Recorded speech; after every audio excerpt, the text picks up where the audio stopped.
eat well, move more, sleep more, practice, be more grateful, make more love, right? Get light, like live as close to sunlight as you can, out in the world, actually on our skin, in our foods, right? All of those kind of things. And then sequence in. So you spoke about hedonic engineering, like the art of engineering happiness, right? Sequence peak states, and periodize them, just like you would for weightlifting. Have a once a day moment. It could be as short as 3 minutes of silent, meditation or a heart rate variability app once a week, right? Shoot the moon a little bit more, right? That's the quote unquote church experience. It could be, for me, it's a stand up paddle on the river where I live on a Sunday morning, right? Once a month, go a little bigger, once a quarter, once a year. And you can periodize your moments of ecstasis so that you are skillfully stepping outside yourself to remind yourself, oh yeah, it's a monkey suit and there's a zipper. Don't let it get encrusted and rusty. And then let me have foundational practices that raise my physical system and increase my overall energy. And let me have non-ordinary states that inspire me, kick my ass, remind me there's something more, knock me out of my rut. Stephen was talking about that lateral thinking and kind of the benefits of that, and repeat. I'm Srini Rao, and this is the Unmistakable Creative Podcast, where you get a window into the stories and insights of the most innovative and creative minds who've started movements, built thriving businesses, written best-selling books, and created insanely interesting art. For more, check out our 500-episode archive at unmistakablecreative.com. Stephen and Jamie, welcome to the Unmistakable Creative. Thanks so much for taking the time to join us. Thanks for having us. Yeah, it is really cool to have you back here. Stephen, we had you here very recently to talk about the neuroscience of flow, specifically because I made references to it in my previous book. And funny enough, I have an entire section dedicated to it in my upcoming book. So when you told me you had a new book that goes beyond, what we had talked about in the past, I was kind of, really, really intrigued. And then I had a chance to read it and I was like, holy shit, this is like a whole other level. This goes so far beyond flow. But so where I want to start is by asking you kind of what prompted this book in particular? Like what was the impetus that led to this after all the work that you've already done around flow? Well, it came from a couple of places. One, the first place it came from was, Jamie Wheal's brain. We had been running around the country before Rise came out. Flow Genome Project was training people in high performance, but we were primarily working with sort of C-suite executives, top action adventure sport athletes, really, really, really high performers already. And Rise came out, and we found ourselves talking to a much wider, more diverse population that, went from like Morgan Stanley bankers through Silicon Valley, high-tech, giants through the U.S. Special Forces. And it really didn't matter where we went. Everywhere we went, we'd present on flow, which you got to understand. Flow is an altered state of consciousness, and we're on stage, and we're essentially talking to people about the high-performance benefits of an altered state, which is a little bit bizarre, right? In business context, right? It's just, to me, it's just a little strange, right? And you just got to say it out loud. And we'd finish these presentations, and people would start rushing up to us afterwards and going, oh, yeah, this flow stuff is great. It's amazing. I was doing a bunch of it, and I didn't realize it, and I'm going to integrate it more. But, we're doing a whole bunch of other stuff. We are, as a rule, everybody is zapping their, brains with electrodes to induce, transient hypofrontality and artificially stimulate flow so we can do better financial analysis on Wall Street. Or whole team is going to silent meditation retreats. Or whole team is going to tantric sex workshops. Or whole teams are microdosing with psychedelics. And everywhere we went, like, we're talking about one non-ordinary state of consciousness, but people are sampling from the full non-ordinary menu, and I started to go, wow, this is. I wonder if we can put some numbers around it. And Jamie started to go, dude, I think we're looking at a revolution. And we started working the numbers, and Jamie started, went on a mission and went everywhere in the world to figure out if we really were. And we came back together and went, holy crap, this is a lot bigger than we thought it was, and really important. And maybe we should write a book about it. All right, so I have an observation, and I'm just curious kind of what both of you would have to say about this. And I was thinking about this as I was, writing my second book, and I kept coming back to this thought, and I was like, wow, I don't think I ever understood what flow actually felt like until I had surfed. I mean, and I was 31 years old when that happened. Like, I could never look back at any of my life experiences, between college and all the way to finishing graduate school, where I could say in that working environment, I felt like I was in flow. And I'm curious why that is. Like, why is it that you could possibly go through so much of life? I feel like, oh my God, to have gone through life without ever experiencing that would have been missing out on the fundamental experience of what it means to be human. Yeah, I mean, absolutely. And I think that's kind of fundamentally the trouble with 21st century normal these days, is that we have done such a good job. And if you really want to geek out about it, you can kind of trace the intellectual origins back to the French Enlightenment, but this emphasis on reason, ration empiricism, separate, rational individualism, right? That we have just wrung the absolute last useful drops out of. And then, you just alluded to going to, a career in academia, undergrad, grad school, all those kind of things, which fundamentally continues to reinforce and select for one specific channel of waking state consciousness. Mm-hmm. And it's fundamentally prefrontal cortex, highly engaged, beta wave activity, and, these days, usually kind of a drip of stress chemicals, norepinephrine, cortisol, those kind of things. And for most of us, we don't even realize there's a knob to change channels. Mm-hmm. And so to step out of that, to have an experience that for you, it sounded like, getting into surfing and experiencing flow that way. But for any of us to just realize there are other channels that are both accessible and permissible and useful is a bit of a sea change realization. And in many respects, that's the thrust of the book. So do you think, people are starting to pay more attention to it now than they have in the past because we finally have sort of the scientific evidence to back it up, as opposed to sort of the anecdotal conversations that people like surfers and extreme sports athletes were able to have about this? It's interesting, because the truth of the matter is we had the scientific evidence 100 years ago. 1902, William James, Harvard psychologist, philosopher, physician, there are a lot of people who claim he's the only legitimate American philosopher. He's definitely the godfather of American psychology. Published the varieties of religious experience, and he pointed out, very, very clearly that a certain suite of non-ordinary states of consciousness, sort of stretching from awe and flow states through trance states and mystical states like out-of-body experiences, near-death experiences, through meditative and contemplative experiences. He included philosophers having aha moments.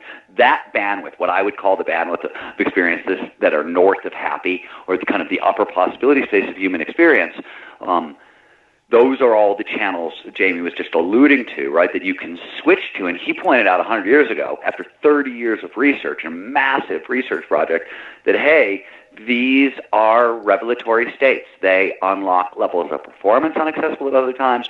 They unlock levels of insight and inspiration unavailable at other times. They seem to heal anxiety, depression, trauma in ways that are substantial. He pointed all this out in 1902.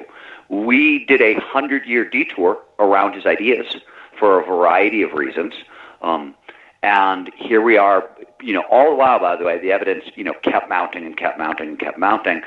The real shift, I think there's a couple of real shifts in what we're seeing today is, first of all, there's a shift in language. We now have language for a lot of these things. We can talk about them out loud and in public, and we don't have to resort to kind of new age mystical language that doesn't make as much sense. Right. Science has provided, maps of the territory for sure for the very first time. And it's, even if you just want to talk about so-called mystical experiences, the list of mystical experiences that we have now used contemporary brain imaging to study, starts at awe and goes through near-death experiences and speaking in tongues, and take your pick. We've looked under the hood of all this stuff for the very first time. We've also gotten very, very clear on impact.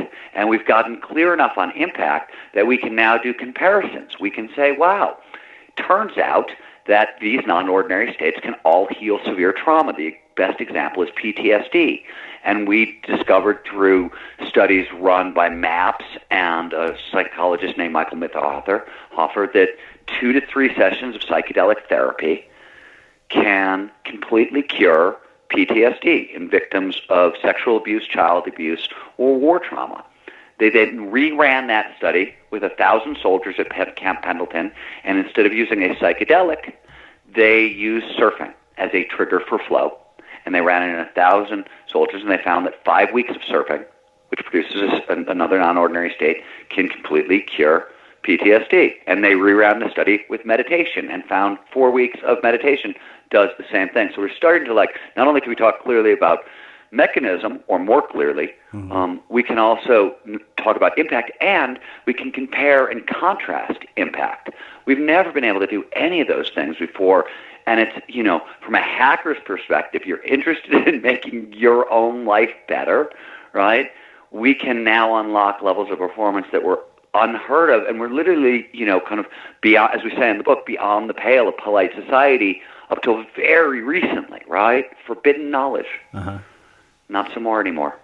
So we'll get into all of that because I know you talked about advances in 4 specific areas, but there's another sort of observation and question I wanted to ask you. You guys talked, early in the book about sort of the evolution of the human potential movement with things like Esalen, Est, and Landmark.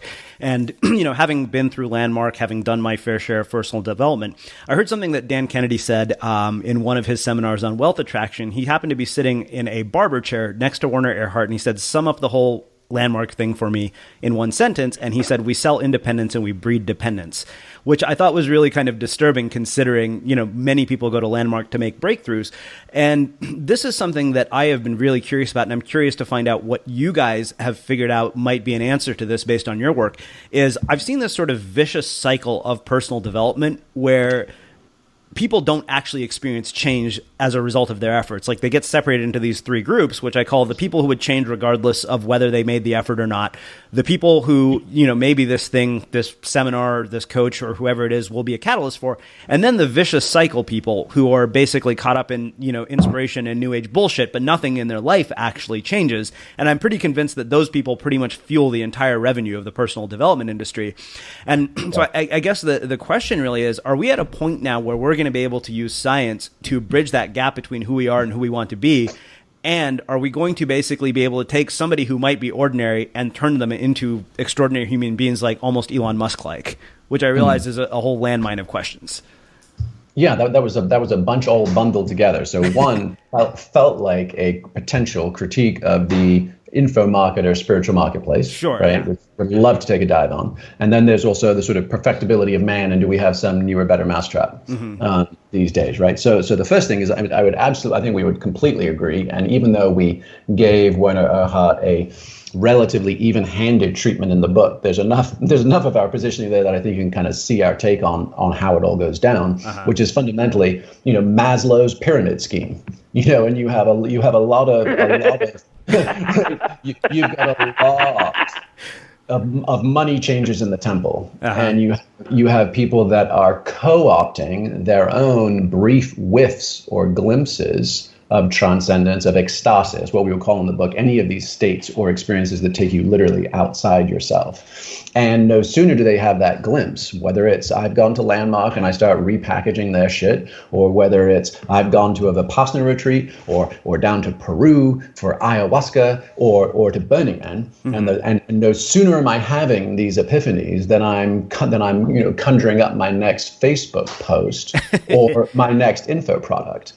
And would like to offer just a giant fuck off to all those people because that feels incredibly cynical and of zero service, particularly to that bottom third of the guppies, of the folks that are having their insecurities played upon. And now you've got people camping out on the doorstep of the mystery, turning around and selling trinkets to the latecomers. And that feels, insidious and in some respects, mind-boggling. And the dead giveaway is always, check what these folks were doing 5 years ago. Right? Were they doing something with neurobiology and consciousness, or were they pickup artists, or were they selling the next business model or the secret? Yeah. And as soon as you trace their lineages and you see, oh, they just sell shit to people. then this is just the latest and greatest thing to, latest bumper sticker to slap over it versus a career, a vocation, or a lineage practice. So I think there are an awful lot of landmines. There's tons of people rushing into this space, and there are very few that are truly teaching independence. So the thing that we're most interested in is how do you get into this stuff and stay content neutral? Because everybody's got a just so story about the way the universe really works, or the way financial abundance really works, or whatever these things are, and they're usually all very much happy, fluffy bunny just so stories, contingent on you forking over $5,000 or $10,000 for the next platinum titanium mastermind, and so there's always the hook to bring people along. So the question is there an operating system that we can all share and install that is content neutral, meaning go conduct the experiments for yourself, see what you find. N equals 1, you are your own experiment, and honor and support autonomy, agency, and discernment in everybody. Because it's a slightly slower road. You don't get all those behavioral economics, psychological shell game, urgency and scarcity, and all those triggers that the info-marketers use so skillfully and quite often cynically.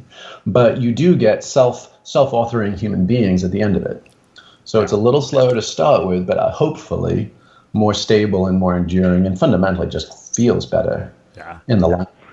I'd like to add the one, and to me, there are lots of great points in the book, but to me the most important one, and the stand we actually take, is for an open source approach, which is just what Jamie's been advocating for, right? When everybody's data counts, right?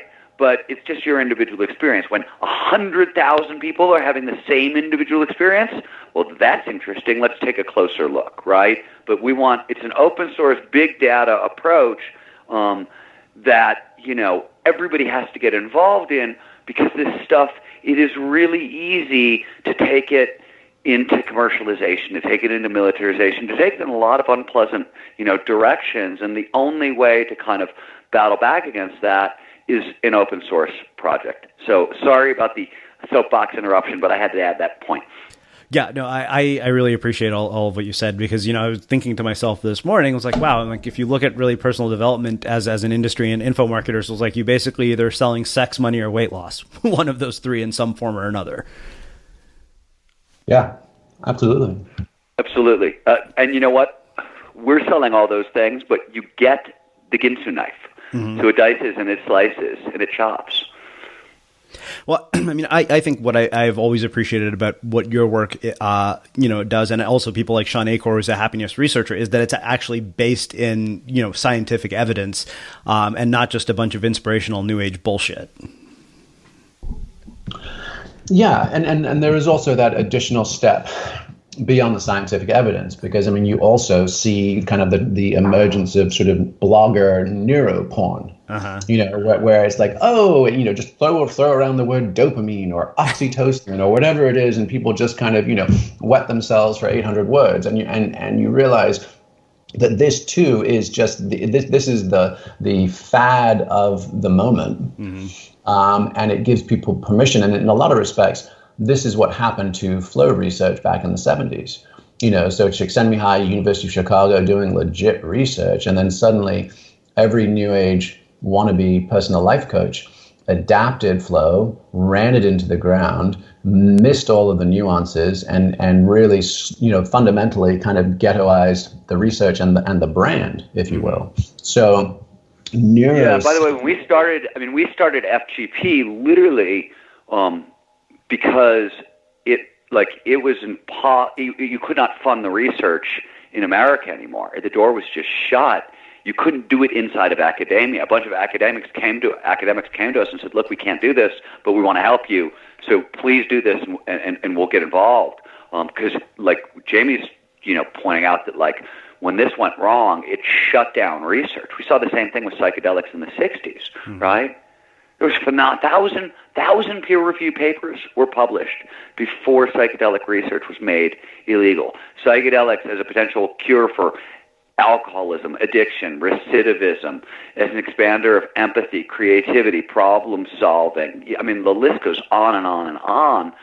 And it got mishandled and, popularized, without regard for skillful deployment. And, it cost us 40, 50 years. And now, finally, right, we're getting the first level of new research. And it turns out that, a lot of what is wrong with us, if we can change the channel on consciousness using psychedelics or other tools, we can fix. Mm-hmm. But so the new age and the kind of rah-rah deployment that tends to go along with these kind of ecstatic technologies can be really dangerous. Can shut these projects down. Yeah, and I would say also that, I mean, for sure, having scientific terminology and evidence-based research is immeasurably helpful, and subject quite likely to the same degradations that we were just describing with flow research and psychedelic research. Mm-hmm. So to me, the most interesting and exciting breakthrough that really does feel relatively newly emergent, is that at this point, we now realize, there are literally dozens of doors to walk through into these comparably non-ordinary states and experiences. Therefore, this has now become practice-based. So it's back to that experimental and experiential culture, which is just, here's the cookbook. Go do it. Don't just read about it. Don't just repackage it. Don't just sell it to other people. Go do it. And then you'll know, and then we'll know that you know. And there's a conversation to be had thereafter, because we've all got authentic data of our own. Yeah. So I want to talk about the advances in those four fields, but I want to go back to one other question. I'm curious, I mean, does this open up the potential for us to have sort of outsized success, at the level of sort of the people we look at as icons in our culture, like the Richard Bransons, the Elon Musks, the Steve Jobs? I mean, are we at a point where we can use biology and the ability to hack our own brains to be able to perform at that level? I've spent 30 years essentially looking at how do people do the impossible, right? And whether it's top innovators like, Elon and Richard Branson and Larry Page and Jeff Bezos and Bold, or, action adventure sport athletes, or people inventing the future and Tomorrowland, take your pick. And across the board, you see a number of commonalities, right? One of them is, and this is not, new discovery for Stephen, Maslow pointed this out back in the 50s, every successful person in the world has figured out how to change the channel on consciousness. They figured out how to utilize altered states, and you've read Stealing Fire. The numbers in terms of the uptick in what's possible is significant, right? Like the DARPA research on soldiers learning 470% faster than normal, then creativity going up 400%. Those kinds of really big leaps. But what's really becoming revealed is that it appears that altered states of consciousness, non-ordinary states, are the very tool evolution designed for us to kind of optimize in this way. We have not paid attention to it, as Jamie pointed out earlier, because of the downstream impact of the Enlightenment. We favor one channel of consciousness, the rational channel, right? And we've elevated to a pinnacle, and, it turns out that you have to change that channel to unlock these levels of performance.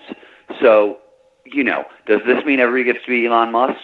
I sure hope not. Because I mean, really, I think diversity is the key here. Diversity of ideas is the key here. But I do think, this is the upper possibility space of human experience. It unlocks the best in all of us, right? Used skillfully, and this stuff can go wrong, horrifically wrong. These are sticky states with, dangerous downsides. Hedonism is a real danger here. So these have to be skillfully deployed.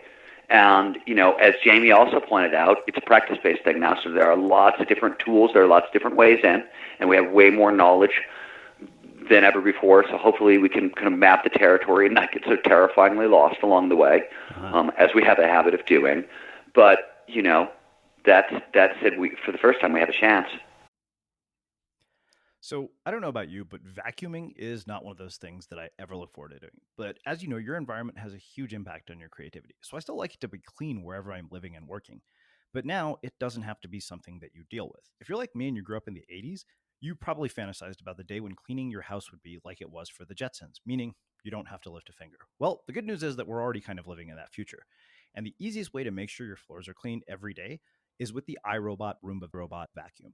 It cleans up after itself. The Clean Base automatic dirt disposal takes convenience to a new level, automatically empties its own bin into an allergen lock bag that holds 60 days of debris and traps 99% of pollen, mold, and dust mites, so you can forget about vacuuming for months at a time. Let the Roomba clean for you instead. It learns your home, finds dirt, and empties itself on its own. It's got powerful cleaning performance made effortless. Remember, if it's not from iRobot, it's not a Roomba. To learn more, go to irobot.com/unmistakable. So this is a personal question just about my own sort of work and life. The first 10 years of my career, as most people who are listening know, were pretty much a complete disaster. Do you think the reason for that is because I'd never experienced altered states of consciousness? Because the contrast between that first 10 years and the last 8 are night and day. Like, I'm a different person. Can you give just a little bit of color on what you assign the disaster to? I've been fired from every real job I've ever been at. And every boss I ever had wrote me off as somebody who would either not amount to anything or not interested in controlling my own destiny.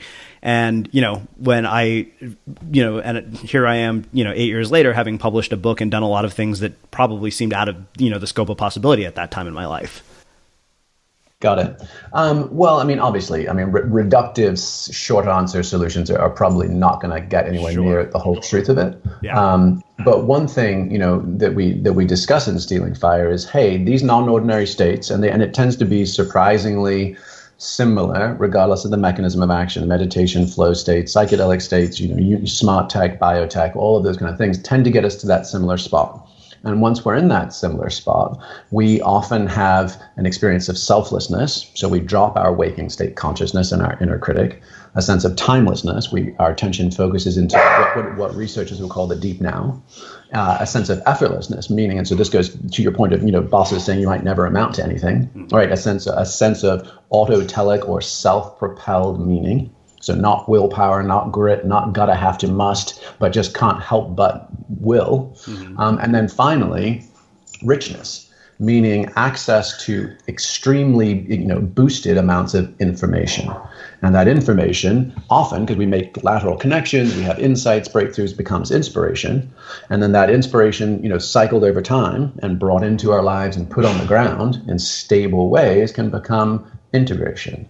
And so if in the last 8 years you've been experiencing, more frequent lapse through that selflessness, timelessness, effortlessness, and richness, and you've been able to get more motivation, more information, and more inspiration, then I would imagine that that's, part of what's fueling your books, part of what's fueling a lot of the platform you're building now. Yeah, I get to have conversations with people like you every day, and there's been more than 700 of them. So I always wondered what has happened in my brain as a byproduct of all these conversations.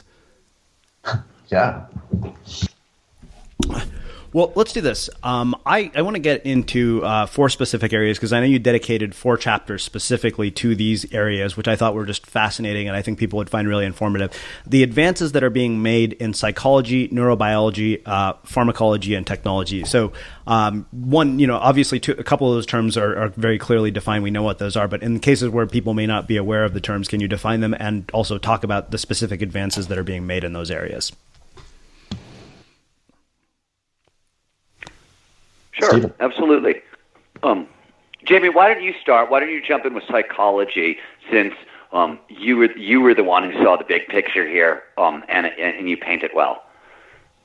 Sure. Well, the first thing, and this is one of those kind of, it's like a creeper buzz, we almost don't notice how much our own psychology has expanded in the last half century and given us more room and permission to really kind of explore and integrate a far more kind of expansive version of ourselves. So, we tell the story, many things are easily started kind of at the end of World War II, that kind of post-war era. But if you think of 1950s America, it was basically straitjacketed versions of selfhood. You could kind of be the strong, silent masculine, and if you weren't anything other than that, you repressed it. You could be the happy Susie homemaker, and if you weren't like that, you medicated it. I mean, the whole Rolling Stones tune, Mother's Little Helper, all that kind of just, here's your cardboard cutouts. If they don't fit, tough shit, and everything else is marginalized or pathologized or repressed.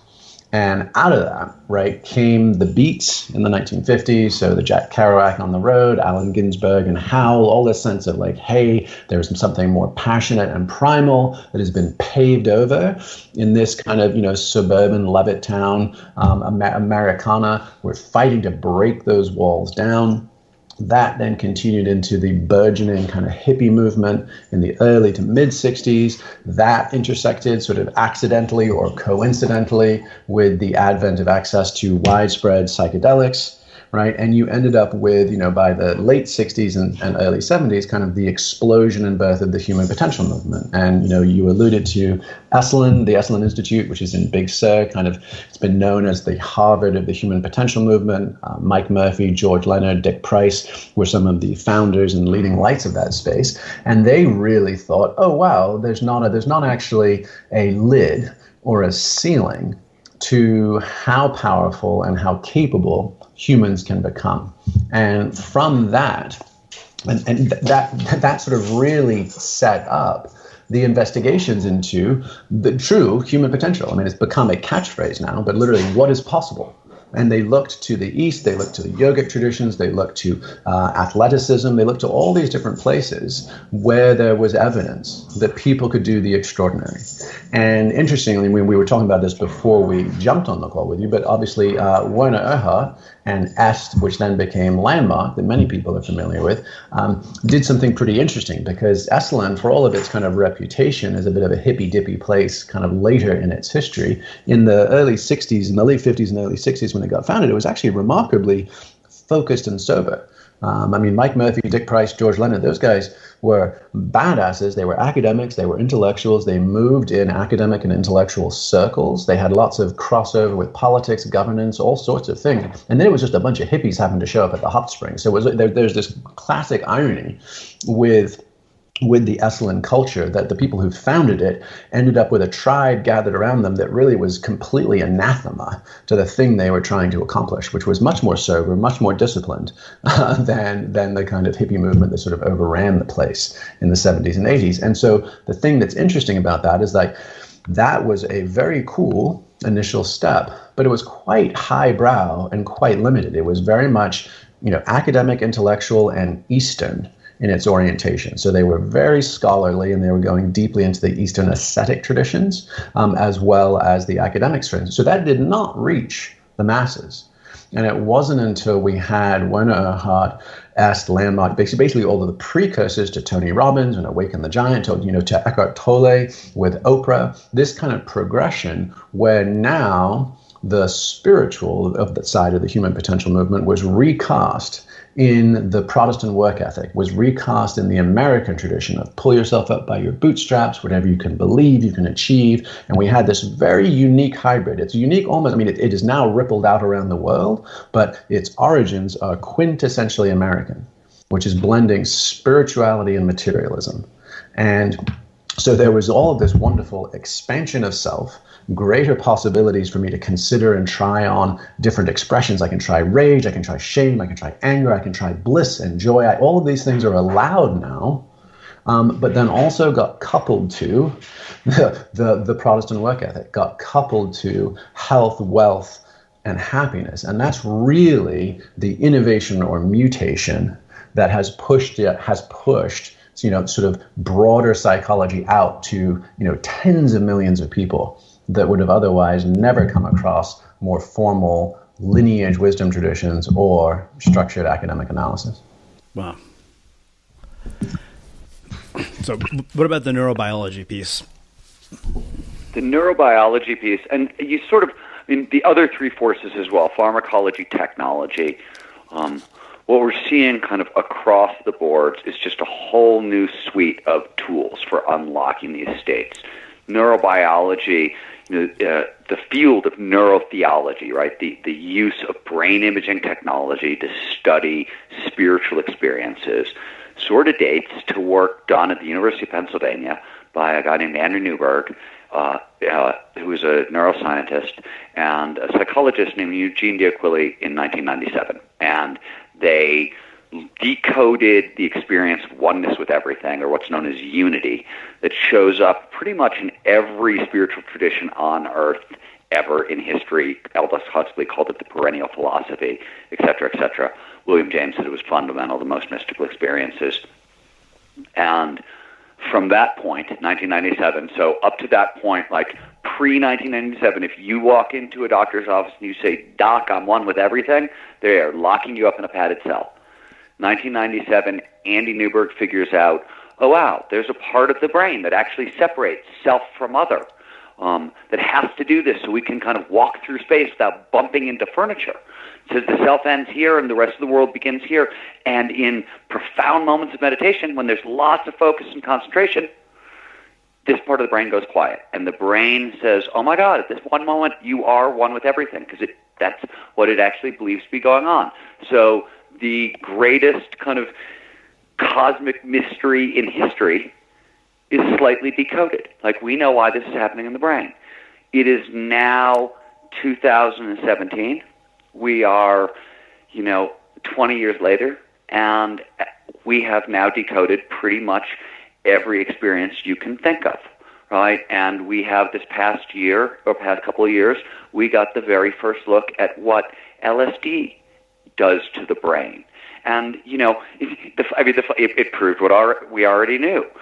It's mind expansion, though you would technically call it network expansion, but we literally oh wow, when all of these states take place, the brain makes far-flung connections, regions that are normally incommunicado, strike up conversations, they form alliances, they pave the way for the future collaboration known as insight and creativity and problem solving. Right?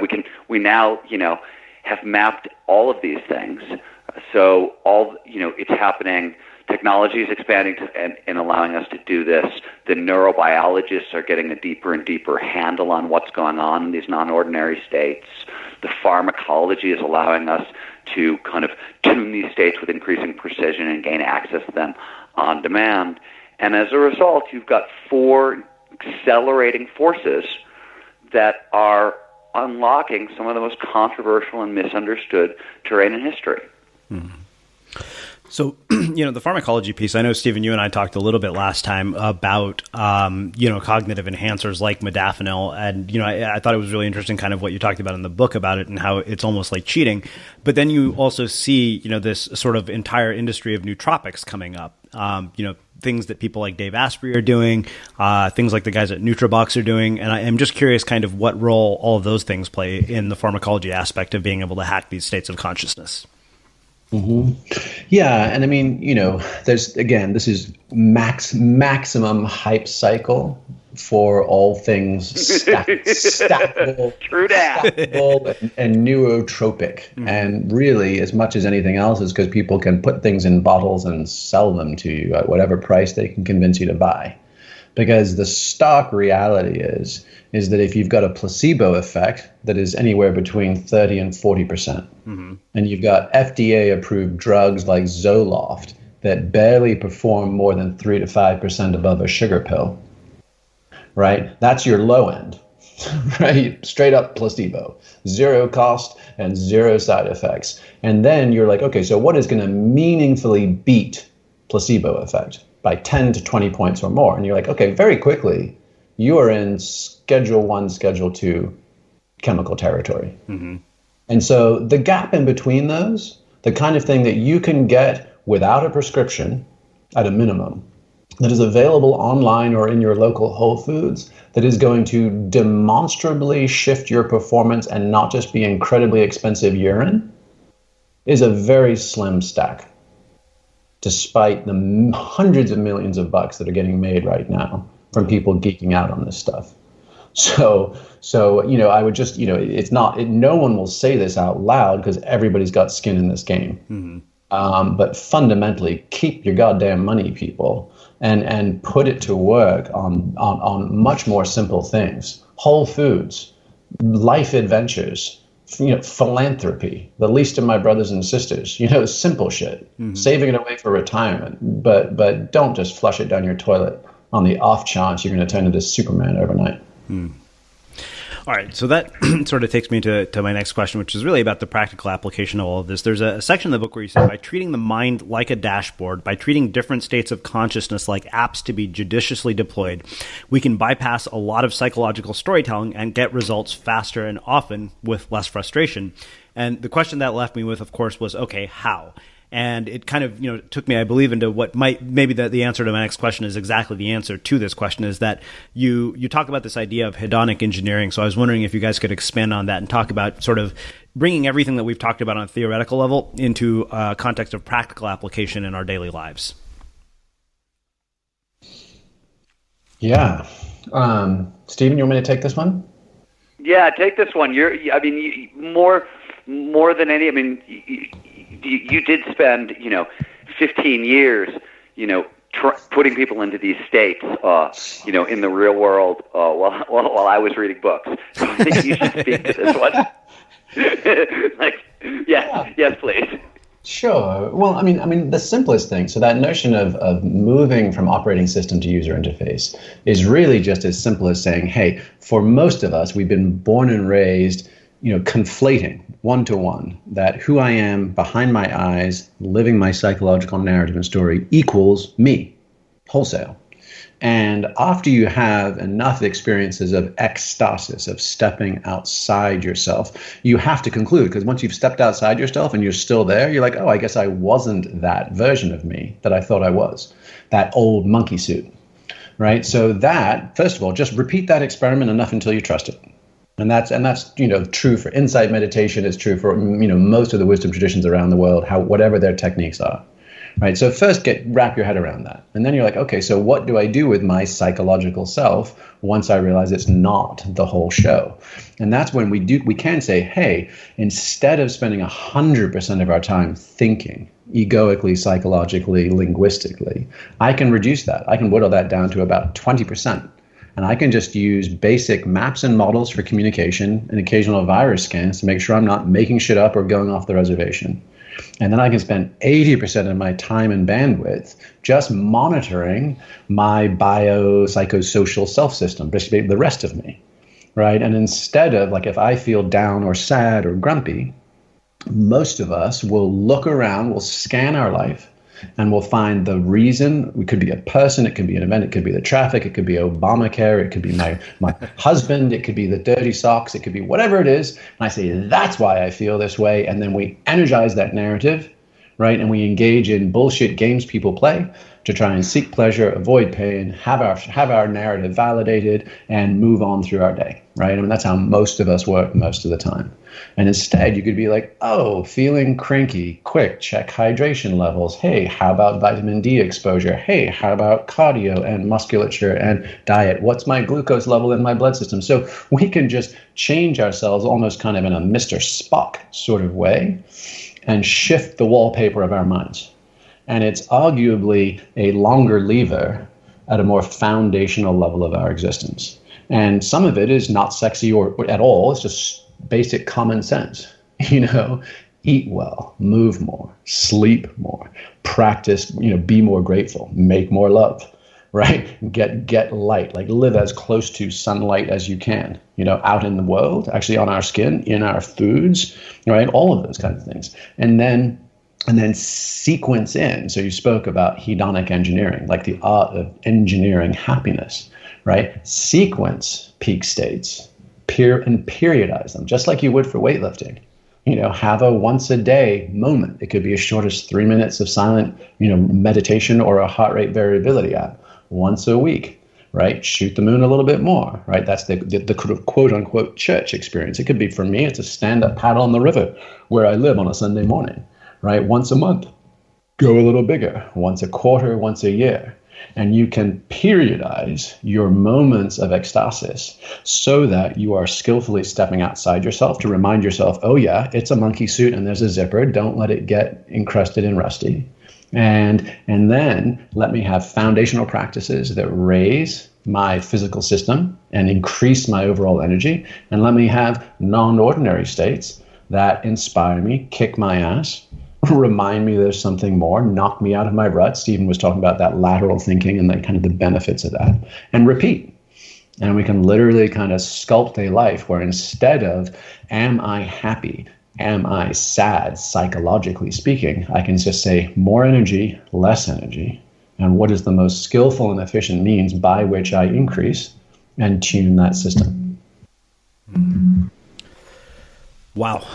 Well, this has just been mind-blowingly cool and really, really not just, educational, but also very entertaining and, makes me wonder whether I should be going out and trying some psychedelics. But yeah, I mean, for anybody who has not read the book, I can honestly tell you that it's just so meaty that there's so much in it, and you'll have to revisit some of these ideas over and over again. So I have one last question, and Stephen, I've asked you this question in the past, so I'm curious to see kind of how you'll answer it again, and both of you will answer this, which is how we finish all our interviews at the Unmistakable Creative. What do you think it is that makes somebody or something unmistakable?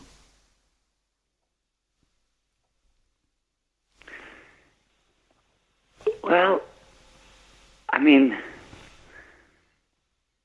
it's all in how you love the chase, right? That's the real center of it, is the chase of this, the journey, the process of it. So really how much fire and light and energy and love you bring to the chase, and how much as Josh Waiskin would say, you got to follow your funk, or Bruce Sterling said, you got to follow your weird, right? I mean, there is no one path towards greatness or unmistakability, right? It's an N-to-1 sample. You are your own path. You are your own perspective. You get to do that. So I think, how much you love the process of doing that, because there's no there. You're never going to arrive. So I think what makes somebody unmistakable, right, where I see them and go, oh my God, I have to have more of them in my life, is they're fully committed to the chase with their heart. So that's my answer. Yeah, and the funny thing is that, so Stephen just said the follow your weird, right? So it's sort of almost the exceptional, the outlier.